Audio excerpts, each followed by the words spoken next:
All right, so we are nearing the end of chapter 7, and what I want to do is I want to. So 7.6, section 6 of chapter 7, is going to deal with some concepts in physics known, known as center of mass or moments of inertia. But I don't want to take for granted that you have a background in physics. So what I'm going to do is I'm going to do my best to unpack, at least informally, unpack some of this phenomena. Do keep in mind that although I've studied quite a lot of mathematics, I am not a physicist. I've taken some physics classes, but, I am quick to punt when it's outside my area of expertise.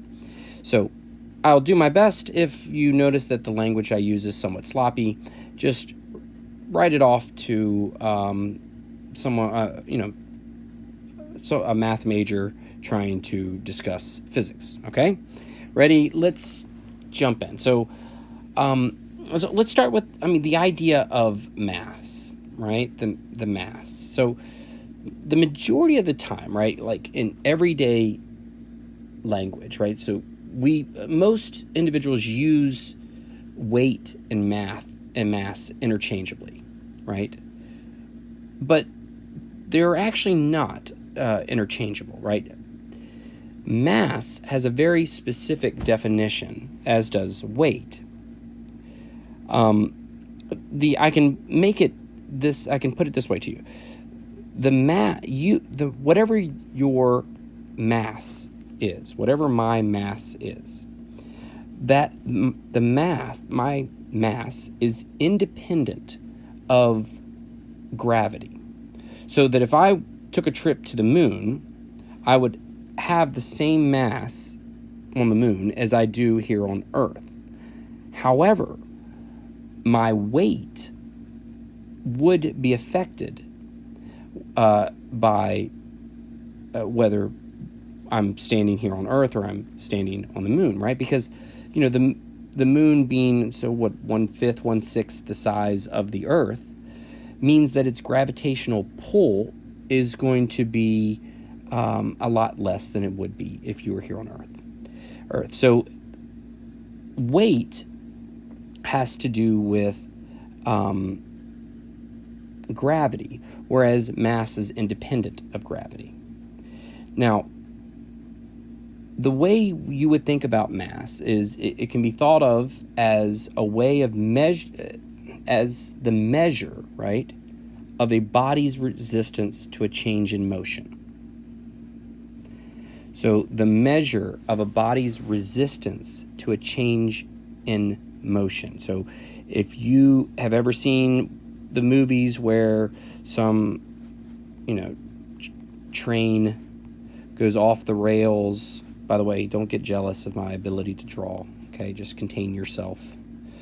Okay, but anyway, some train goes off the rails, and you can see that it's almost impossible to stop this train once it's set in motion. Right, it has so much mass behind that motion that its resistance to any type of change in motion is what is the destruction that you see in those movies, right? Whereas if you had a little toy car and it was moving on the same path, since it has much less mass, it is much easier to alter its path of motion, right? Okay, so let's start with let's go back to when we were very young and we would like to go to the parks, and we had the seesaws, right? Where what I'm talking about. There's the seesaw where you would have some child here, some child here, and the idea is you would just go flop back and forth, up and down. So let's imagine, and this fulcrum, okay, this part right here, and then let's imagine that this is just some seesaw. All right.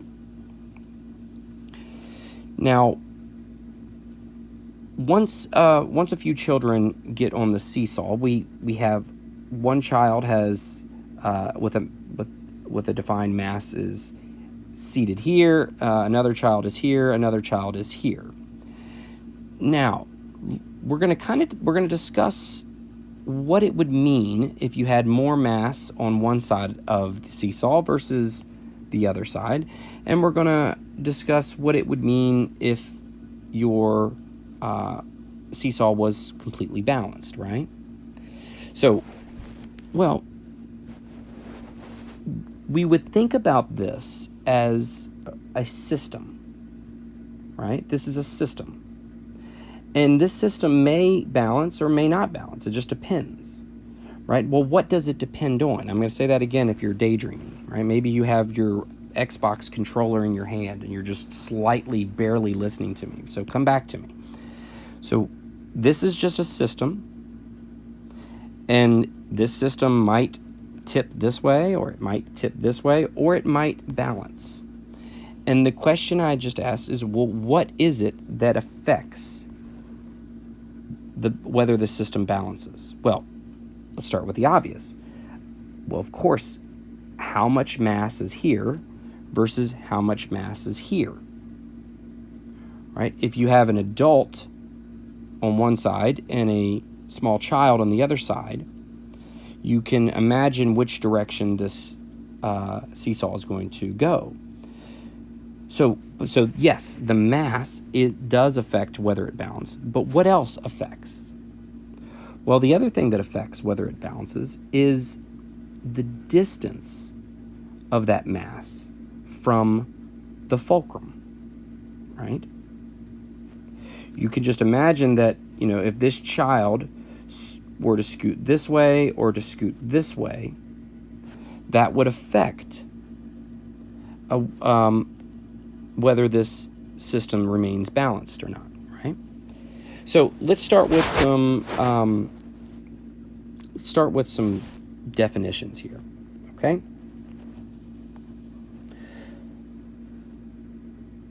So each mass exerts a force, right? You can imagine that the child that's sitting here exerts a force.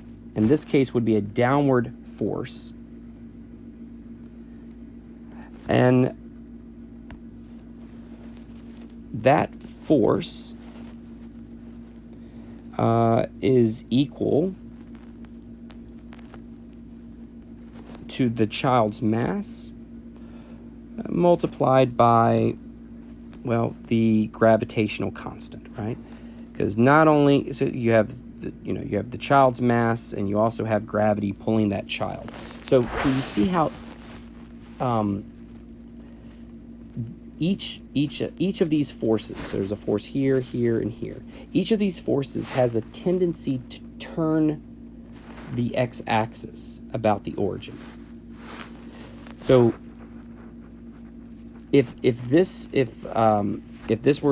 were my two boys on the right side, and this is me on the left side, well, I'm telling you, this is going down, right? This is not going to balance. And the idea would be that, notice how the mass has a tendency to turn, right? You can think of it as this goes down, this goes up. You can think of this turning, and it's a turning about what? About the origin. So this is the balancing point right here. This is the origin. Now, so you're with me that this is the turning. It has a tendency to turn. So if you want to measure that, like, hey, what is the measure of that turning? That's torque. All right. All right, see, so it's the turning effect.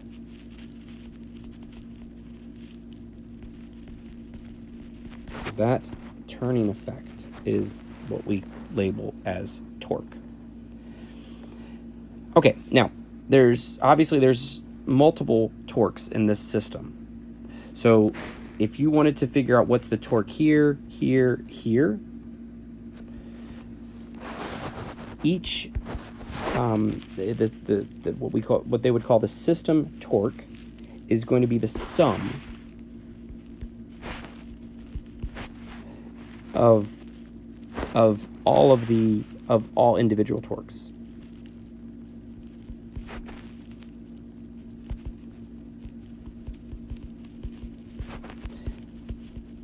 Okay, well, how do we measure the torque? Well, it's going to be, let's start with that first mass. It's going to be the mass multiplied by the distance to the origin. And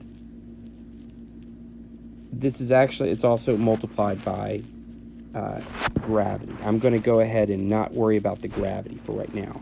I'll show you what I'm talking about. So gravity obviously does have an effect. So if you want the system torque, we got to add all this up. So plus the second mass multiplied by its distance, its distance from the origin, and finally plus the third mass multiplied by its distance from the origin. All right, so this is our system torque. Now, this here is an environmental feature of your system. Okay, you're not able to affect this. This is the more interesting part, because this is this system feature, I guess is what you would call it. This is the part that you're willing to, that you can alter, right? This individual can move this way or move this way, and you could place the masses over here as opposed to on the right side. So this is the part that you can alter. Finally, listen, if your system torque, if it is equal to 0, then you have balance.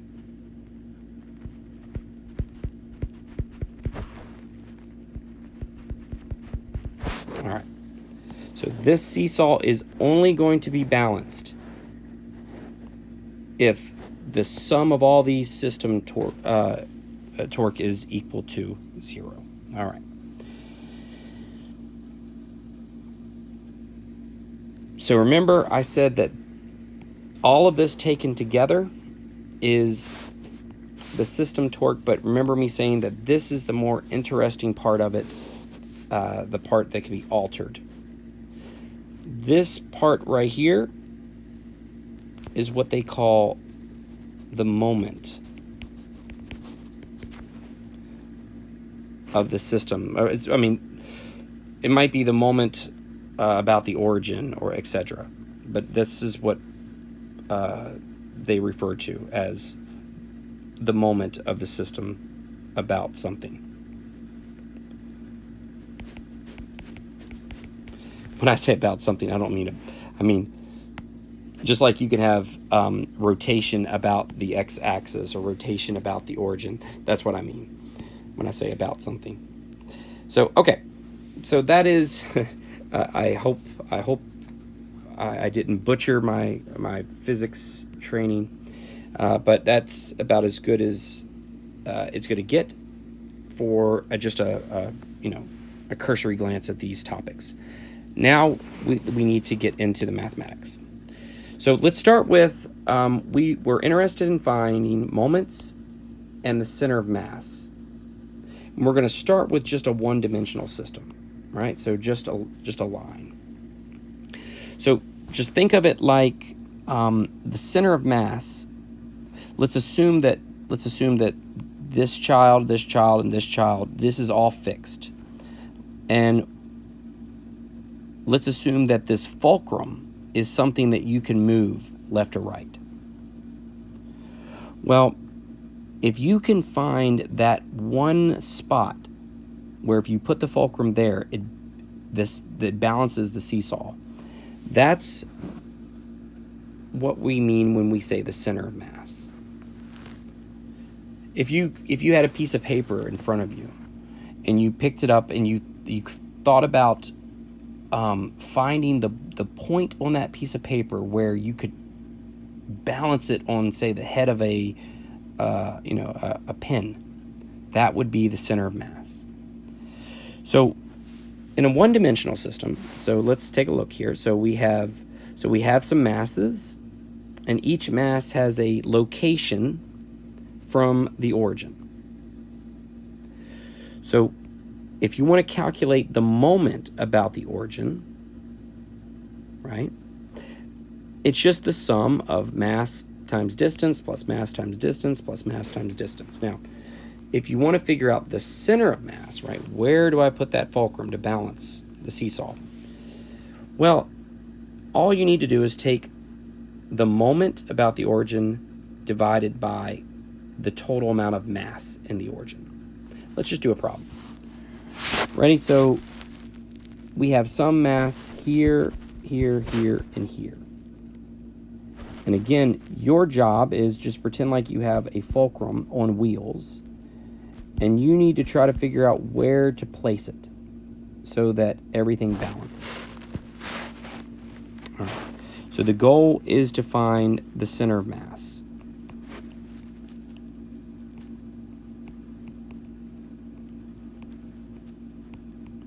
All right, so from the previous page, we saw that if you want the center of mass in a one-dimensional system, you need to first find the moment about the origin, and then you need to find the mass within the system. If you have both of those, you just divide it. So let's start with the easy one. Let's start with, both are easy actually. Let's start with just mass. So this is the total amount of mass in this system. So in this case, we got a 10-pound weight at this location, a 15-pound weight, 5-pound, 10-pound. So if we add those up, so 10 plus 15 plus 5 plus 10. Well, that's the total amount of mass is equal to 40. So right now, I know M. M is equal to 40. Now let's find the moment about the origin. So, okay, so remember what we saw. It's just mass 1 times distance to the origin. So it's mass times distance. So the first mass is 10 pounds, and it's located at, say, -5 units from the origin. Second mass, 15 pounds, and it's located right there at the origin. Then you got a 5-pound weight, 4 units from the origin, and finally you got a 10-pound weight that is 7 units from the origin. All right, well, if you add all this up, you would get 40 as well. All right, so we got 40 here, 40 here, and 40 divided by 40 is just 1. So X bar is equal to 1. What does that mean? That means if you want to balance this system, then that means you want to place a fulcrum right here at 1. Okay?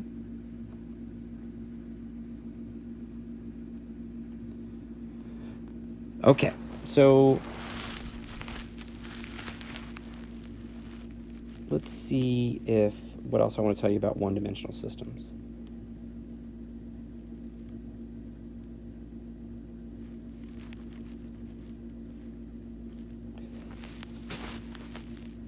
Okay, I think we pretty much got it. Let's look at two-dimensional systems, and then we'll go ahead and take a break.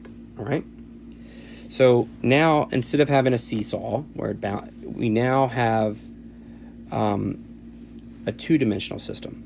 Okay, so think about it like you have a piece of paper in front of you, and you're trying to find that point where you could balance that paper And I'll just say, I'll say on the tip of your finger, but think of even like the tip of a pen or a needle. Okay. Well, okay, so let's go ahead, and we're still trying to figure out the center of mass.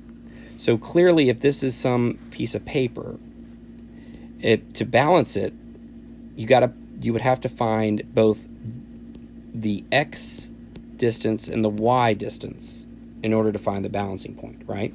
So in this case, for a two-dimensional system, a center of mass, you have two calculations, x bar and y bar. I'll write these on the next page when we do an example.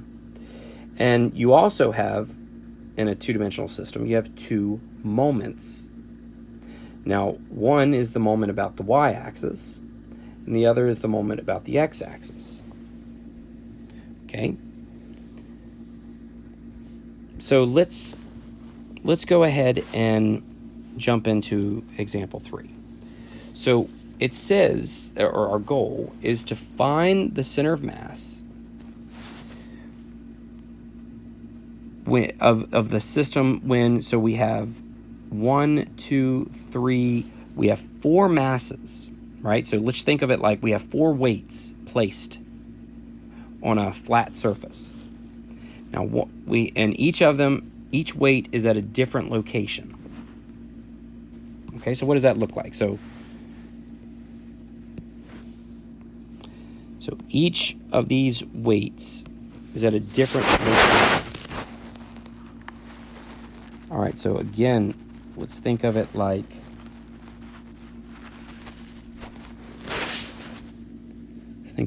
this. Okay. Now, imagine you were to make this cutout from a piece of paper. Okay. Now, what if you wanted to find where would the center of mass be to perfectly balance this this figure? Okay, well, again, let's go ahead and knock this out, and we will be done for this video. So the goal is to find the center of mass, right?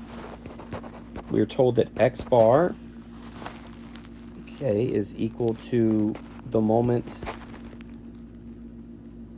divided by the mass, and the y bar is equal to moment divided by the mass. Okay. So in either case, we have 3 calculations that we have 3 calculations we need. We need the mass. We're going to need the moment about the x-axis and the moment about the y-axis. Let's start with the easiest one, in my opinion. Just what is the total mass? So it's easy. Just add up the weight. 6 plus 3 plus 2 plus 9. Right, so the mass in that system, 6 plus 3 plus 2 plus 9, is equal to 20. So we know we're dividing by 20. All right, now we're going to need the moment about the y-axis. And again, it's just going to be distance, multiplied by mass. So let's take the first mass, which is has a mass of 6. Okay, so that's this weight right here. So this weight right here has a distance to the y-axis, and it has a distance to the x-axis. Notice that the distance to the y-axis is 3, right? The distance to the x-axis is, -2 for the way we've drawn this. All right, so to do this, it's gonna be 6 times 3 plus 3 times 0 plus 2 times -5 Finally, plus 9 times 4.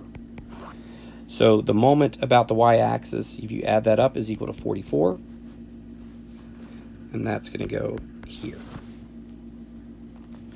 Finally, the moment about the x-axis, again, weight, mass times distance. So 6 times negative 2 plus 3 times 0 plus 2 times 3 plus 9 times 2. Add that up, you get 12.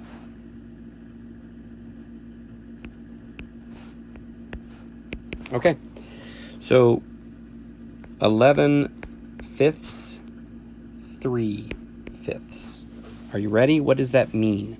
First off, let me express the answer the correct way.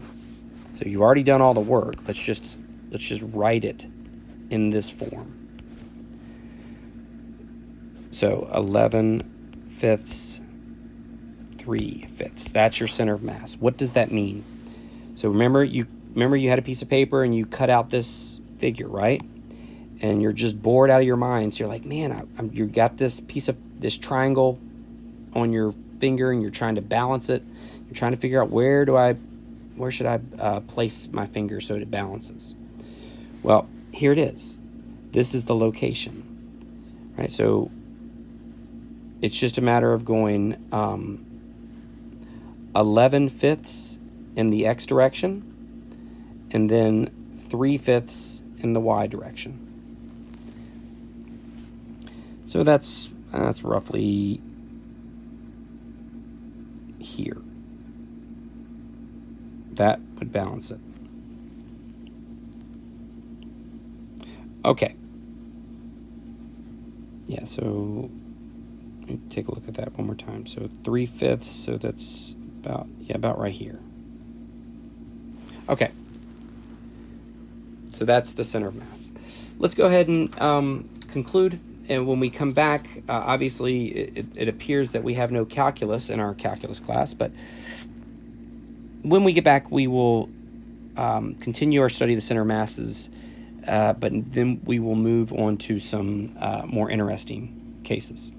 I will see you there.